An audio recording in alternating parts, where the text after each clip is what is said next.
संजना यादव अपने YouTube channel पे आप सबका स्वागत करती हूँ दोस्तों। एक मैं नाच गीत लेके आ रही हूँ, अच्छा लगे तो लाइक सब्सक्राइब कमेंट करना दोस्तों। म्यूजिक के साथ में आप सब बने रहिएगा हमारे चैनल में। तो चलिए सुनाते हैं। पायल कर झन कर दिलवाला गैना हमार, पायल कर झन कर दिलवाला गैना हमार, पायल कर झन कर दिलवाला गैना हमार। कहिया अइबा दिलदार नैहरवा में, सासू हमारी है बेकार कहवा मानैना हमार, माई तुहरी है बेकार कहवा मानैना हमार। ऊ तो दिन भर कटावली गेहुआ नाय, ऊ तो गेहुआ कटावै दुपहरिया नाय, ऊ तो गेहुआ कटावै दुपहरिया में।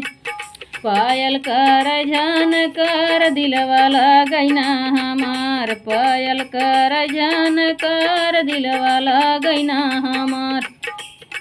कहिया अइबा दिलदार नैहरवा में, कहिया अइबा दिलदार नैहरवा में। भाभी तुहरी है बेकार कहवा मानैना हमार, भाभी तुहरी है बेकार कहवा मानैना हमार। ऊ तो रोटिया पावै दुपहरिया में, ऊ तो रोटिया पावै दुपहरिया में। पायल कर झन कर दिलवाला गैना हमार, पायल कर झन कर दिलवाला गैना हमार। कहिया अइबा दिलदार नैहरवा में, कहिया अइबा दिलदार नैहरवा में।